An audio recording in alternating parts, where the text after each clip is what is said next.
ว่านี่คือมิชชั่นของแฟนที่กำลังจะอยู่ให้นานขึ้นตอนคุยเรื่องเซ็กของผู้ชายเนี่ยเป็นฟีลไหนคุยยังไงเดี๋ยวดีเทลแค่ไหนเขาเคยเอาผู้หญิงคนเดียวกันไหมเคยมีเคสที่เราไม่รู้มารู้ทีหลังไหมเคยคนนึงใช่ไหมแต่มา Oh my god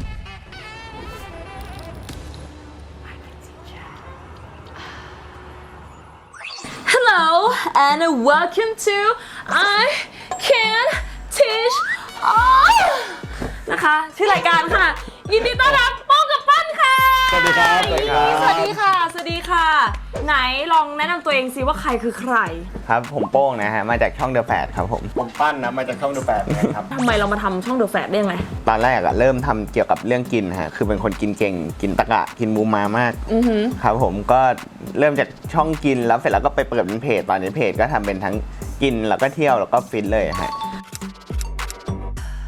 ตอนโตมาเนี่ยมีการคุยเรื่องเซ็กส์กันไหมแบบว่าด้วยความที่โตเป็นแฝดแล้วใกล้ชิดกันขนาดเนี้ยมันธรรมดามันไม่ต้องเป็นฝาแฝดก็ได้เหมือนเพื่อนผู้ชายปกติเขาจะได้เปลี่ยนเรื่องคุยกันอยู่แล้วฮะเป็นเรื่องปกติก็แบบวันนู้นกูทำอย่างนี้โคตรมันเลยอะไรอย่างเงี้ยมันก็มีเป็นประจำคือแชร์กับเพื่อนเหมือนกับก็เหมือนเพื่อนผู้ชายนั่งคุยนั่งกินเหล้ากันอะไรอย่างเงี้ยมันก็จะเป็นอย่างนี้แล้วฮะจะคุยกันเรื่องพวกนี้อยากรู้ว่าอันนี้เรื่องที่ผู้หญิงเขาอยากรู้ตอนคุยเรื่องเซ็กของผู้ชายเนี่ยเป็นฟีลไหนคุยยังไงเดี๋ยวดีเทลแค่ไหนเพราะของผู้หญิงบางทีเราจะคุยตั้งแต่แบบว่าเดินมาหน้าประตูแล้ววิธีเขามองใช่คือมันจะเป็นเรื่องความรู้สึกค่อนข้างเยอะอะของผู้ชายคุยแบบไหนไม่มีนะของผู้ชายนี่คือคุยกันเอาฮาเอามันอย่างเดียวเลยนะมีแค่ประโยคพวกนี้แหละไม่มีมาเล่าหรอกว่าแบบเดินมาที่ประตูเห็นแววตาเขาเหมือนพวกผู้หญิงไม่มีเห็นว่าก่อนเข้ามาเนี่ยมีเรื่องแปลกๆที่เคยได้ยินไหมที่แบบว่าเป็นการทดลองของผู้ชายอะในการที่แบบว่าช่วยตัวเองอะมีการทดลองอะไรแปลกๆไหมอ๋อแบบนี้สมัยม.ปลายสมัยเรียนจะมีแตงโมเนื้อหมูที่เคยลองนะแต่รู้สึกเหมือนเพื่อนจะเคยเสร็จกับเนื้อหมูแต่ผมไม่เคยลองนะผมเคยแต่ลองแบบตอนนั้นม.ปลายจิ๋มกระป๋องแต่ว่ามันมีแค่อันเดียวไงใส่ถุงยางเพื่อนอยู่กัน5 คนก็เลยต้องเดินไปซื้อถุงยางไตเว่นมาใส่เพื่อที่จะลองจิ้มกระป๋องจิ๋มกระป๋องเพราะว่ามันไม่สามารถใช้ด้วยกันได้ไงแป๊บเดียวนะว้าวเขาสนิทสนมกันขนาดนี้เลยอะขนาดผู้หญิงเลยไม่ได้แชร์ดิวโดขนาดนั้นเลยนะคือจิ๋มกระป๋องคือรวมเงินกันไปซื้อจิ๋มกระป๋องมาใช้ด้วยกันเหรอคือเพื่อนซื้อมาจากญี่ปุ่นซื้อมาฝากกันเดียวแต่ว่าทุกคนอยากลองก็เลยตกลงกันว่า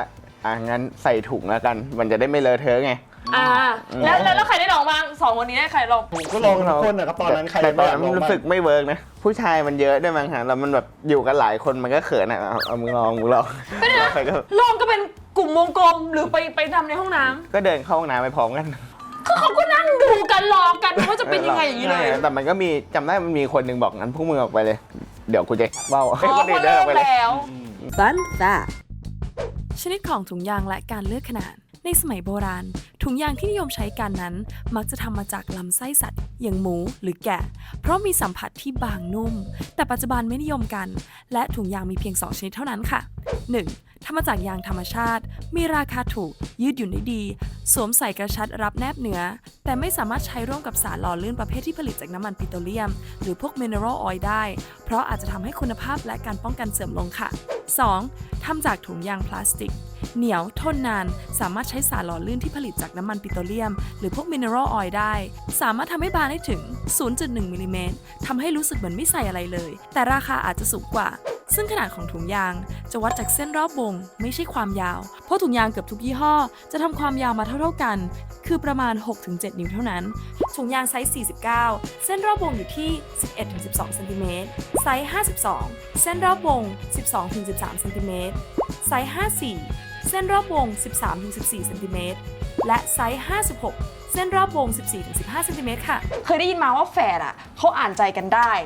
จริงมากน้อยแค่ไหนถ้าสมมติเทียบกับคนอื่นก็คือเพื่อนสนิทบางทีมองตาก็รู้ใจหรือว่าแบบเดาใจได้ว่ามึงคิดจะทำอะไรอะไรเงี้ยเล็งอะไรเจอสถานการณ์แบบนี้ไอ้นี่มันคิดยังไงอย่างเงี้ยจะรู้เลยว่าเป็นยังไงอะไรอย่างเงี้ยฮะให้เดาใจกันคิดว่าคนนี้เสิร์ชอะไรมากสุดคนนี้เสิร์ชอะไรถ้าเกิดให้เปิดเสิร์ชไอ้นี่ Public Agent ชัวร์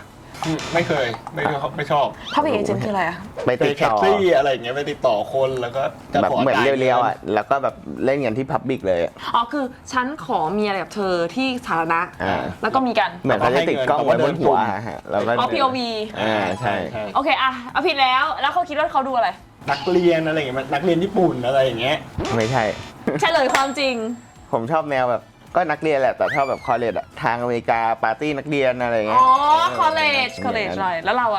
ผมชอบสไตล์แบบ หนังเกาหลีอ่ะที่มัน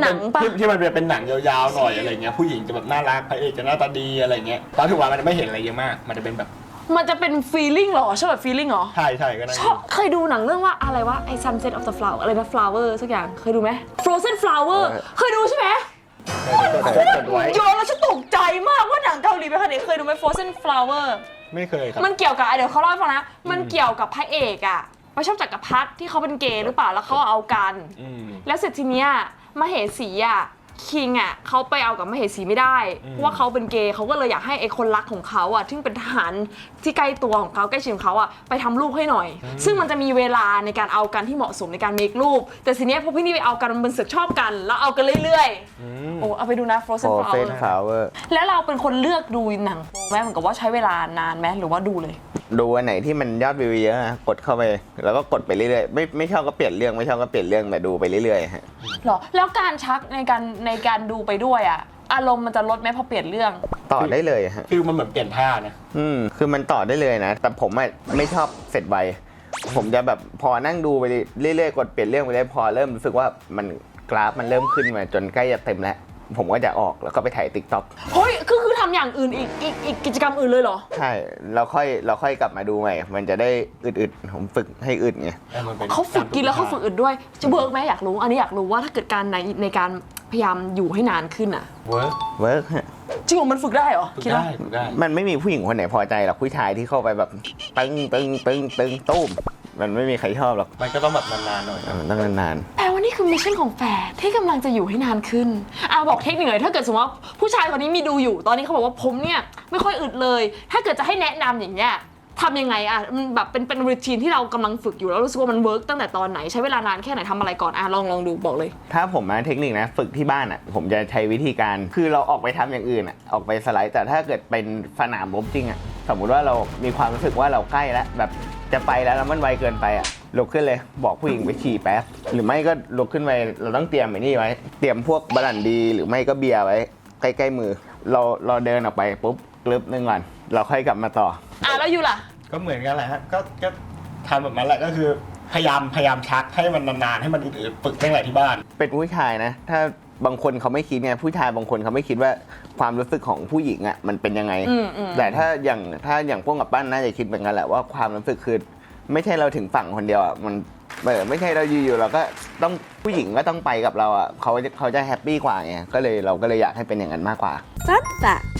4 วิธีชะลอการหลังหนึ่งในปัญหาเพศของผู้ชายมักหนีไม่พ้นอาการหลังเร็วหรือที่เราเรียกกันว่าล่มปากอ่าววันนี้จึงมีเทคนิคแก้อาการหลังเร็วจากแพทย์ผู้เชี่ยวชาญมาฝากกันค่ะ 1. แก้หลังเร็วด้วยวิธี Masters and Johnson Method วิธีนี้นะคะคือการช่วยตัวเองจนกระทั่งใกล้จะเสร็จแล้วหยุดมันลงจนกว่าร่างกายจะผ่อนคลายจากนั้นก็ค่อยเริ่มทำใหม่ทำซ้ำประมาณ 3-4 ครั้งวิธีที่ 2 เทคนิค Squeeze Method สามารถใช้ร่วมกับวิธีแรกโดยเมื่อใกล้จะถึงจุดสุดยอดให้ใช้นิ้วบีบตรงโคนหรือหัวน้องชายประมาณ 3-4 วินาทีเพื่อไล่เลือดไม่ให้ข้างเมื่อความรู้สึกลดลงแล้วค่อยเริ่มใหม่ค่ะ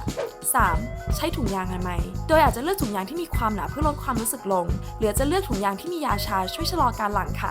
4. ฝึกขมิบก้นเป็นการบริหารกล้ามเนื้อหูรูดรอบๆทวารหนักความรู้สึกเหมือนเราอั้นอุจจาระแล้วนับ 1-10 ในใจช้าๆแล้วคลายออกนับเป็น1ครั้งทำแบบนี้วันละ 10-15 ครั้งค่ะแฝดนี่เขาเคยเอาผู้หญิงคนเดียวกันไหมเคยมีเคสที่เราไม่รู้มารู้ทีหลังไหมเคยคนนึงใช่ไหมจำได้ไหมตอนมหาลัยแต่ไม่ใช่แค่ผมนะทั้งโต๊ะเลยไม่ใช่แค่บอกว่าโต๊ะไปนั่งไปนั่งคุยกันสุดท้ายเดินไปโรงพยาบาลเลยตรวจเลยใครเอาก่อนแล้วรู้ได้ไงไม่ผมจริงๆตอนนั้นผมจำได้ผมคนแรกของโต๊ะป้านคนแรกเรารู้ไหมตอนนั้นรู้ฮะแต่ว่าเขาเหมือนเขาเป็นดาวร้านเหล้าก็คือวันไหนแล้วอีกรอบนึงบ้านไม่ไปคนอื่นก็ฉกกันต่อไม่ใช่แค่ผม2 คนนะญาติผมด้วยญาติผมก็ไปต่ออีกคนนึงแล้วเมื่อกี้มาพูดอยู่ได้เกินอะไรที่น่าสนใจมาก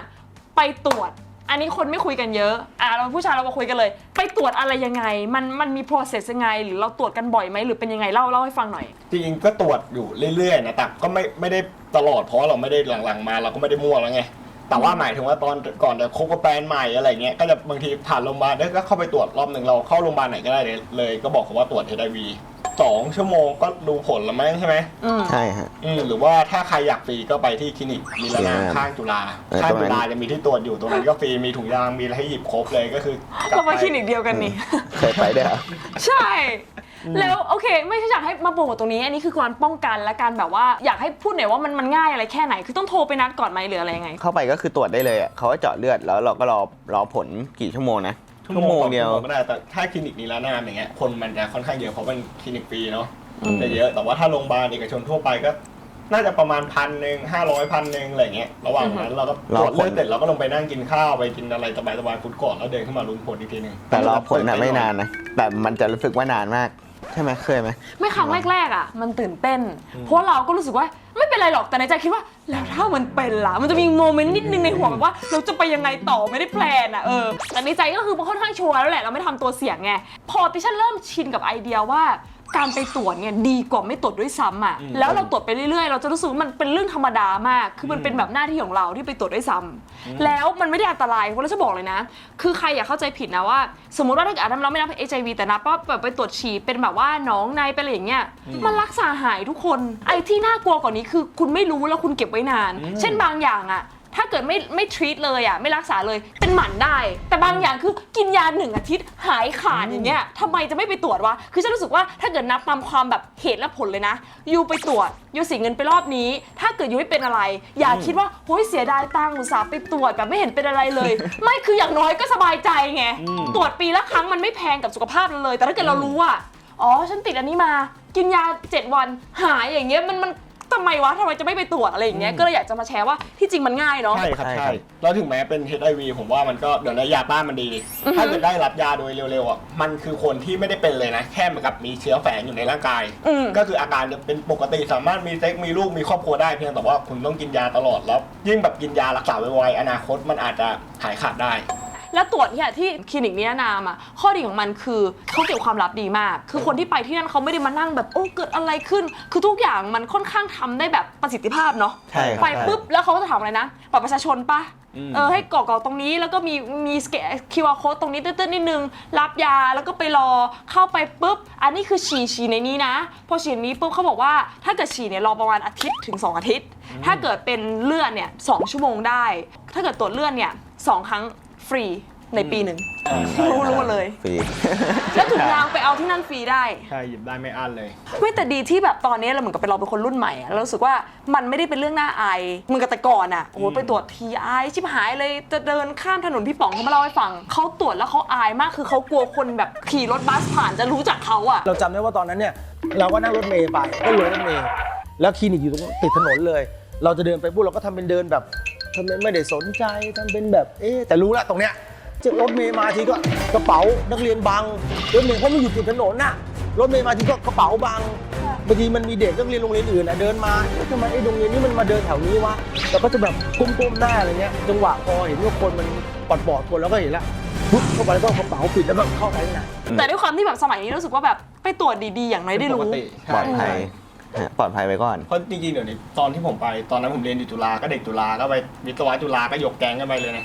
4-5 คนก็ไปตรวจกันนั่งลุ้นอยู่ด้วยกันสุดท้ายมีได้หนองในมาคนนึงไหมไม่เพราะฉันจะบอกว่าหนองในอ่ะถ้าเกิดเรารอไว้เราก็จะยิ่งอะไรต้องใช้เมธอดอะไรที่มันอาจจะต้องแบบเจ็บได้ไงแต่ที่จริงถ้าเกิดมันรู้เร็วก็ตรวจบ่อยๆอ่ะแต่ว่าคนส่วนมากนะมันก็ต้องรอให้มีอาการนิดนึงก่อนทำไมคุณรู้สึกแปลกๆว่าต้องไปตรวจหรือเปล่าไม่หนองในจริงๆรู้สึกว่าถ้ามันสมมติมันติดแล้วนะตื่นเช้ามาคือหนองเป็นกางเกงในเลยเอาเหรอใช่เหมือนจะเป็นอย่างนั้นนะไปตรวจฉี่ทุกคนไม่แพงถ้าเกิดไปคลินิกมันมีคลินิกที่แบบ1,700ใช่ป่ะ1,700ถ้าเกิดจำไม่ผิดนะแต่ถ้าเกิดเป็นคลินิกแบบถ้าเกิดต้องการความ private ความเร็วหน่อยก็จะเป็นอีกคอร์สนึงซึ่งสำหรับสุขภาพแล้วคุ้มค่าเห็นว่าหนึ่งในนี้จะมีคนเลี้ยงเขาเล่าให้ฟังหน่อยแบบมีคนจะจ่ายเงินค่ากินข้าวอย่างนี้ป่ะอ๋อผมเคยมีผู้หญิงมาหาเท่าไหร่ตอนแรกผมก็บอกไว้300,000เดี๋ยวไปก็ปั่นไว้ก่อนไงเผื่อเขาให้ไงแล้วก็ต่อมาเหลือ150,000อะไรพวกนี้ผมบอกจะไปเลยเรามีการต่อเขาบอกเลยนะคนแล้วเราสุดท้ายแบบ150,000เดี๋ยวผมไปหาเลยอะไรเงี้ยสุดท้ายก็ไม่ได้ไปตอนแรกเขาบอกตกลงอะไรอย่างเงี้ยแต่ถึงเวลาพอวันถึงวันจริงๆก็เงียบทั้งคู่ผมว่าถึงเวลาเขาน่าจะหน้าหายมืดมั้งตอนนั้นเขาอาจจะแบบเมาอยู่หรือว่ายังไงอยู่อะไรเงี้ยแล้วสมมุติว่าเขาไม่หายไปแล้วเขาทักไปทีว่า150,000มาให้พี่หน่อยจะไปไหมเอาจริงอยากรู้ต้องจริงจังหวะนั้นต้องคิดหนักนะถ้าไปต้องระวังตัวหนักเตรียมทางหนีทีไล่ต้องดูลาดเราดีๆสมมติว่าเคาะประตูปุ๊บ ต้องหลบข้างกันอ่ะ คิดว่าอะไรจะเกิดขึ้นเหรอคะที่ต้องหลบข้างอ่ะ มันจะช่วยเรายังไงอ่ะ เขาอาจจะมีกล้องอยู่หรือว่ามีคนอื่นมาดัก อยู่ ทำร้าย ใช่ ถ่ายแบ็กเมย์หรือว่าอะไรอย่างเงี้ย อ๋อเรากลัวในเชิงนั้น ใช่ครับ แต่ถ้าเกิดเขามาเพื่อเขาอยากเอาเราเฉยๆเราไม่มีกล้องนี้เราจะเอาไหมถามจริงถ้าเกิดมีคนแบบสวยๆอยู่ แล้วเขาจะพร้อมจ่าย150,000ให้เราเนี่ยเราไม่มีการถ่ายกล้องสมมติเรารู้เลยแฝกว่าแล้วเขาบอกไปเจอกันก็ได้ไปเจอร้านหรือที่ที่เธออยากไปก็ได้เราไม่มีกล้องไม่มีอะไรอย่างเงี้ยไปคนเดียวเราเจอเขาเราได้คุยกับเขาแล้วสัก5-10 นาที เราจะทำไหม ถ้าสวยก็ไม่ได้ติดอะไรมันจะเสียอะไรผู้ชายมันไม่ได้บุกตลาด เอาฟรีได้ตังค์ยังไงก็เอาอยู่แล้วแหละฮะ ทำไมจะไม่เอา โอเคโอเคขอบคุณแค่นี้เลยโอเคค่ะทุกคนจะได้ถามคำถามเยอะมากมายแล้วนะคะก็สามารถคอมเมนต์ได้อย่างที่บอกนะคะสุภาพเนาะหนุ่มๆก่อนเราจากกันไปช่วยฝากช่องหน่อยได้ไหมจ๊ะ ได้ครับก็ฝากด้วยนะครับช่อง YouTube The 8 Facebook The 8 TikTok The 8นะครับแล้วก็ IG ส่วนตัวปั้นนะครับชัดพงษ์ดอกปั้นนะครับของโป้งก็ PONG HN ครับ ครับผม นี่นะคะก็ฝากไปติดตามด้วยนะคะ แล้วใครที่ชอบเอพิโซดนี้นะคะหรือมีคอมเมนต์อะไรก็ฝากคอมเมนต์กดแชร์ subscribe ด้วยนะคะแล้วก็ฝากไปติดตามหนุ่มๆด้วยนะคะเจอกัน next time บาย บ๊ายบาย บ๊ายบาย ใครเคยมีปัญหาเจอกล้วยที่ใหญ่เกินไปแล้วตอนกระแทกกันมันเจ็บบ้าง นี่เลยแนะนำตัวนี้นะคะโอนัทตัวนี้นะคะเป็นเหมือนกับซิลิโคนที่เราใส่เข้าไปในน้องชายใช่ไหมเข้าไปตรงโคนเลยนะมี4อันให้เลือกก็แล้วแต่ว่าอยากใช้กี่อันมันจะเป็นการลดการกระแทกซึ่งจะใช้แล้วบอกเลยว่าเลิฟมากใส่เข้าไปแบบนี้ปุ๊บอันนี้เห็นไหมมันก็จะช่วยแรงกระแทกนะคะใครที่อยากใช้กับแบบว่าเจลหล่อลื่นน้ำยาหล่อลื่นก็ใช้ได้นะคะเพราะตัวนี้เนี่ยมันเป็นซิลิโคนนะทุกคนอันนี้นะคะใช้ดีมากนะคะไม่จุกไม่เจ็บอีกต่อไปนะคะ ดูตรงนี้ได้ค่ะมันอาจจะมีคนที่เราอะไรแปลกๆที่เขาอาจจะไม่มาแชร์แล้วเป็นข้อมูลที่เรารู้อ่ะ ผมเห็นคนบอกเคยมีคนเล่าให้ฟังว่าแบบเอาเข้าไปเสียบในม้าเขาบอกออกมาเป็นกล้วยทับเลยนะคือ ผู้ชายมันรู้ มันบีบแรงมากอะ มันข้อมูลจากไหนวะ เขาบอกว่าขนาดใส่มะนาวเข้าไปอ่ะของม้ายังแบบใส่มะนาวเข้าไปมะนาวแตกของลูกเลย อืม แล้วแบบกล้วยเนี่ย อะไรแปลกๆอย่าไปลองผมว่า